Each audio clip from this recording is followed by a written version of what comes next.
নাগরিক হিসাবে আমার মনে হয়েছে এটা অন্যায়, এটা চরম অন্যায়, এটা একটা চরম বেয়াদবি, অন্যায় না চরম বেয়াদবি এটা। ঠিক আছে, একজন মানে ডক্টর ইউনূসের কোনো বিকল্প পৃথিবীতে নাই। যেভাবে আমরা করছি, যেভাবে আমরা তাকে শুনেছি, দেখেছি, বুঝেছি, যে আমরা যেভাবে আমরা তার সম্মানটুকু পেয়েছি, দেখেছি আমরা, তো সেইভাবে আজকে যেভাবে যে অবস্থানে তিনি এসছেন, তো তাকে যে ছোট করা, এটা আমি আসলে টলারেট করতে পারি। গতকালকে থেকে আমার এইটা নিয়ে চিন্তা করতেছিলাম যে কি হলো বিষয়টা, বিশ্বের সম্পদ, সারা বিশ্বের সম্পদ সে। এখন এইটা তো যদি আরো বড় হয়, আরো ভাইরাল হয়, তখন তো এটা বিশ্বে একটা কি, এটা আসলে খুব দৃষ্টিকটুর একটা বিষয় হয়ে দাঁড়িয়েছে। যে সেটা হচ্ছে যে উনি পদত্যাগ করেছেন এরকম একটা গুজব চিঠি, যেটা ফেসবুকে ভাইরাল হচ্ছে, ফেসবুকে দিয়ে এটা একটা সম্পূর্ণরূপে জালিয়াতি করে, সিগনেচার জালিয়াত করে, সব কিছু করে গতকালকে আমরা এটা যখন দেখি, দেখার পর থেকে আমরা সিদ্ধান্ত নেই যে আমরা এটার ব্যাপারে আইনি পদক্ষেপ নিব। এখন প্রশ্ন হচ্ছে যে আমরা যারা অনেকেই বুঝি, অনেকে বুঝি না, আমরা সবাই জানি যে দেশ এখন চলছে, দেশ সুন্দরভাবেই চালাচ্ছেন। এখন এইটার বিষয়টা হচ্ছে যে শেখ হাসিনার একটা পদত্যাগপত্র, সেটার সাথে কম্পেয়ার করে তার একটা আমাদের মাননীয় প্রধান উপদেষ্টা মহোদয়ের একটা পদত্যাগপত্র, সেটা সিগনেচার করে জাল প্যাড তৈরি করে তারপরে সেটাকে ফেসবুকে দেওয়া হয়েছে। এই কারণেই আমার বিবেকে লেগেছে, বিবেকের তাড়নায় আমি মামলা করছি। অবশ্যই এটা বন্ধ করা উচিত এবং এইটার ব্যাপারে কঠিনতম পদক্ষেপ নেওয়া উচিত আমি মনে করি। তো এই বিষয়ে আপনারা দয়া করে, এই ব্যক্তিতে আপনাদের কি পূর্ব পরিচিত না কোন সন্দর্ভে? না, এই ব্যক্তি আমাদের পূর্ব পরিচিত এবং আইডি অনেক পুরনো আইডি, এটা কোনো নতুন আইডি না। এবং ওনার সাথে সাবেক যে ফ্যাসিস্ট সরকার, আওয়ামী লীগ সরকার আছেন, আওয়ামী লীগ সরকারের তৎকালীন প্রধানমন্ত্রী ছিলেন শেখ হাসিনার সাথে ছবি আছে, এবং তার হাজবেন্ড এখানে 2 নম্বর আসামি। 1 নম্বর আসামি উনি হলেন ফারজানা ববি নাদিরা, আর 2 নম্বর আসামি হলো মাহবুব খান এবং নাদিরা, ওনারা হলেন হাজবেন্ড অ্যান্ড ওয়াইফ।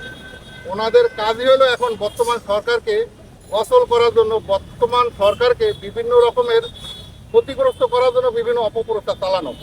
এই অপপ্রচার চালানোর উদ্দেশ্য নিয়েই তারা তাদের হাজবেন্ড অ্যান্ড ওয়াইফ এবং তাদেরই এক ফ্রেন্ড, ধর্ম বিষয়ক সম্পাদক বাংলাদেশ আওয়ামী লীগের আলী হোসেন, উনি হলেন 3 নম্বর আসামি। তখন আমাদের মাননীয় স্যার আমাকে বললেন, আমি ওনার আইনজীবী, পার্সোনাল আইনজীবী, উনি যখন আমাকে বললেন যে এরকম একটা বিষয় দেখা যাচ্ছে, আমাদের ডক্টর মোহাম্মদ ইউনূস স্যার নাকি পদত্যাগ করলেন, দেখছো? তখন আমি আইডি সার্চ করে দেখলাম যে এটা তো আসলে একটা ফেক আইডি এবং জালিয়াতি করা হয়েছে। এটা নট অনলি আপনার ডিজিটাল নিরাপত্তা আইন, এটা সাইবার ক্রাইম আইন না, এটা হলো বাংলাদেশ দণ্ডবিধি আইনের জালিয়াতি যে কাগজ সৃষ্টি করেছে সেই আইনেও এটা পড়ে, এটা শুধু ডিজিটাল নিরাপত্তা আইনে পড়ে না। তাই আমরা এই আমাদের স্যারকে নিয়ে এবং আমাদের সহযোদ্ধা যারা আমাদের সাথে আছেন, আমাদের আরও অ্যাডভোকেট মহোদয় আছেন, তাদেরকে নিয়ে আমরা এই শাহবাগ থানায় আসলাম মামলা করার জন্য। এবং আমাদের ওসি সাহেব যথেষ্ট কোঅপারেটিভ মাইন্ডের, বর্তমানে উনি গতকালকে এসছেন এই থানায়। উনি বললেন যে আসলে আমাদের এটা ডিজিটাল নিরাপত্তা আইনের এই বিষয়টা একটু তদন্ত করা উচিত। ওনারা কী করলেন, অতি তদন্তকে নির্দেশ দিলেন, এটা দেখে তারপরে এদার করার জন্য, এবং যত দ্রুত সম্ভব উনি আমাদের এটা এদার করবেন এবং এদার করে আসামিদেরকে আইনের আওতায় আনবেন, আদালতে সোপর্দ করবেন। এবং উনিও বলছেন যে এই আমাদের বর্তমান যে তত্ত্বাবধায়ক সরকারের মাননীয় উপদেষ্টা ডক্টর ইউনূস স্যারকে যে বিভিন্ন অপপ্রচারের মাধ্যমে হেনস্থা করতেছে, আমিও এটার বিপক্ষে, আমিও চাচ্ছি প্রকৃত আসামি ধরা পড়ুক এবং এরকম বিষয়গুলো বন্ধ হোক। যে প্রথম এবং দ্বিতীয় 2 জন আসামি করছেন, সেই 2 জন আসামি কি আওয়ামী লীগের রাজনীতির সাথে জড়িত আছে কিনা? হ্যাঁ, একজন হলো সাবেক ঢাকা বিশ্ববিদ্যালয়ের ছাত্রলীগের নেতা ছিলেন, ঢাকা বিশ্ববিদ্যালয়ে পড়াশোনা করতেন, ওর হাজবেন্ড।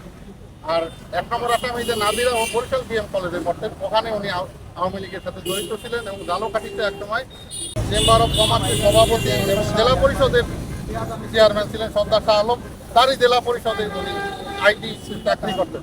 এবং সেখানেও সে বিভিন্ন রকমের অঘটন ঘটিয়ে ঢাকা এসছেন এবং ঢাকা এসে বর্তমানে সর্বোচ্চ জায়গায়, বাংলাদেশের সর্বোচ্চ স্থানে, আমি মনে করবো যে doctor Yunus not only Bangladesh, বিশ্বের সর্বোচ্চ জায়গায় উনি হাত দিয়েছেন।